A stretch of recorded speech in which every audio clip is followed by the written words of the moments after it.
Arunachal India का part है और हमेशा रहेगा। हम इंडियन है और इंडियन ही रहेंगे। अरुणाचल चाइना का हिस्सा वो कभी था ना कभी रहेगा। छोटा इंडिया है, यहाँ पर सभी जनजाति मतलब बाहर से आकर भी यहाँ पर रहते हैं।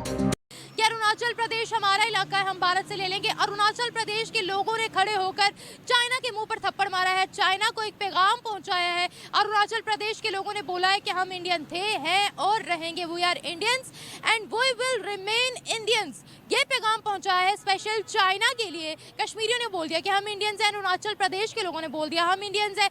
नहीं, ये कुछ नहीं है। चीन घबराया हुआ है क्योंकि बॉर्डर एरिया में अब बहुत काम होने लगा है। इसलिए कांग्रेस के ज़माने में तो बॉर्डर एरिया में काम नहीं होते थे तो चीन बड़ा खुश थे, क्योंकि रास्ता जो भी ढांचा है वो चीन की ओर से बनाया जा रहा था और भारत की ओर से तो बॉर्डर एरिया को छोड़ चुके थे। तो मोदी जी ने आकर के ये कांग्रेस का नीति को पलट करके अब सारे बॉर्डर एरिया में रास्ते बन रहे हैं। वहाँ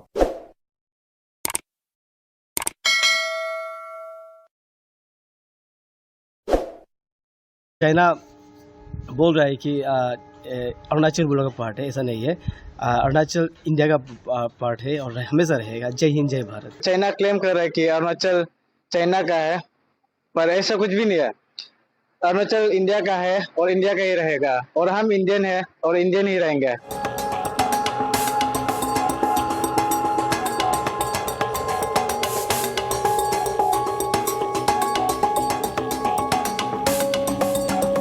चाइना जो क्लेम कर रहा है कि अरुणाचल चाइना का हिस्सा है, वो कभी था ना कभी रहेगा।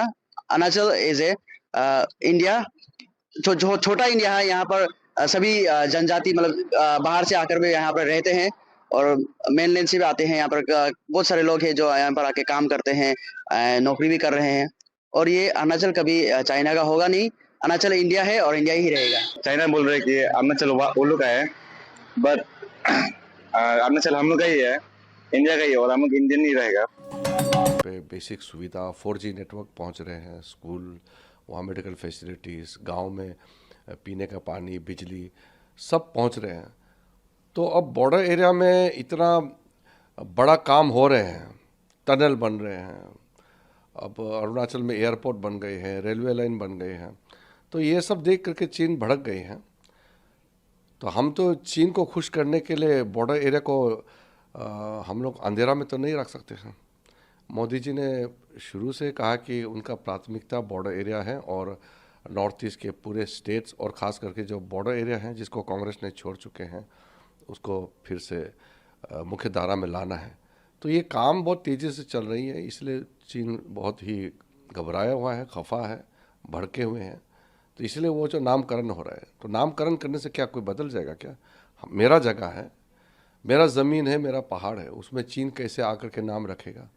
कोई फ़र्क नहीं पड़ता है। हम लोग चीन को उल्टा नसीहत देना चाहते हैं कि ऐसा हरकतें ना करें।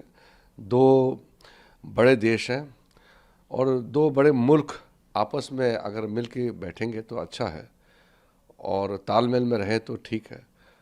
और अगर वो छेड़छाड़ करेंगे तो अब हमारा देश पहले का ज़माने का भारत तो नहीं रहा। अब मोदी जी का समय में भारत एक ताकतवर राष्ट्र के रूप में उभर के आ चुके हैं। अब ये सब डराने से धमकाने से भारत हिलने वाला नहीं है। हम मजबूत से खड़े हैं और सारे अरुणाचल के जनता अपने आप को पक्का भारतीय मानता है और कोई उसमें डिस्टर्ब नहीं कर सकते हैं। हमारा टेरिटरी में आकर के कोई हस्तक्षेप करेंगे, नामकरण करेंगे तो ये हमारा जो आत्मा को चोट पहुंचते हैं। तरीके से अरुणाचल प्रदेश के लोगों ने कहा है कि we are Indians and we will remain Indians. इसके बारे में आप क्या बोलती हैं? चाइना को किस तरीके से भारत प्रॉपर टक्कर दे रहा है? और ये तो बहुत बड़ी बात है कि वहाँ के लोग कह रहे हैं कि हम चाइना के साथ जाना नहीं पसंद करेंगे। मेरा ख्याल है कि एक पेट्रियट के लिए यही बहुत है कि वो अपनी मुल्क के साथ फेयर हो। लेकिन तो उस पेट्रियट को जब पूरी फैसिलिटीज मिल रही हैं तभी तो वो अपने वतन के साथ गद्दारी नहीं कर रहा ना। बिल्कुल ऐसे ही है। यही बात है कि एक पेट्रियट को अपने मुल्क से इतनी मोहब्बत उसी वक्त होती है जब उसको हर चीज़ की फैसिलिटी मिले। यहाँ पर पाकिस्तानी देखिए ना, ब्रेन ड्रेन कितना ज़्यादा हो रहा है। इसी वजह से ही हो रहा है कि यहाँ पर इतनी फैसिलिटीज़ हैं ही नहीं, लोग बाहर जा रहे हैं। तो इसीलिए अब एक फेयर मतलब अपने कंट्री से फेयर होना यहाँ पर बनता ही नहीं है। इसी वजह से, क्योंकि यहाँ पर फैसिलिटीज़ वो मिल ही नहीं रही, बाहर के लोग, अपॉर्चुनिटीज़ बहुत ज़्यादा है, एम्प्लॉयमेंट रेट इतना ज़्यादा है, वहाँ कुछ भी नहीं है। मतलब एम्प्लॉयमेंट के तो वैसे ही बहुत बुरे हालात हैं, इतने बच्चे पढ़ लिख गए हैं फिर भी उनके पास जॉब्स नहीं हैं। तो वो कश्मीर वाली बात ही होगी कि कश्मीरियों ने भी कह दिया हम इंडियन है, अरुणाचल प्रदेश के लोगों ने भी कह दिया हम इंडियन है, तो मुंह पे थप्पड़ तो हमारे पड़ है, बिल्कुल हमारे और चाइना को। बिल्कुल ऐसे ही है, बिल्कुल ऐसे ही है। इंडिया की जो मेरे हिसाब से जो पावर डिस्टेंस है इंडिया में इस वक्त, वो पाकिस्तान से काफ़ी रिड्यूस है।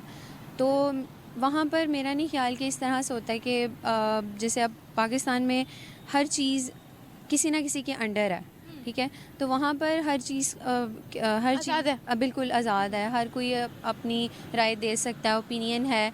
अब देखें ना, रिसेंटली हमें पता चला कि वो इंडिया जो है चांद पर चला गया और हम अभी तक ज़मीन पर ही बैठे हुए हैं।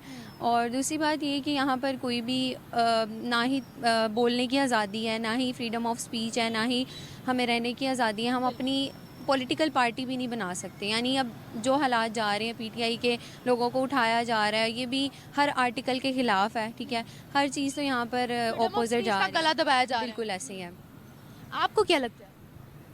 माई world wants to join India, China के मुंह पर उन्होंने थप्पड़ देकर मारा है कि चाइना कौन होता है हमें कहने वाला कि हम चाइनीज़ हैं, हम तो इंडियन हैं। इंडिया का इकोनॉमी रेट हमसे बहुत आगे है, वो बहुत सी चीज़ों में आगे है। वहाँ पे जो बिजनेसमैन है, वहाँ पे अपॉर्चुनिटीज़ बहुत ज़्यादा हैं।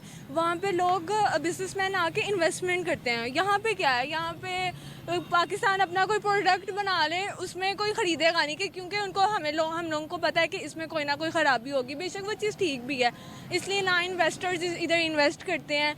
और वहाँ का इकोनॉमी और मतलब लोग काम कर रहे हैं, वहाँ पे नज़र आता है काम यहाँ भी हो रहा है, मगर फिर वही बात कि यहाँ पे आज़ादी नहीं है हर चीज़ की, और मिलावट बहुत है और लोग मुखलिस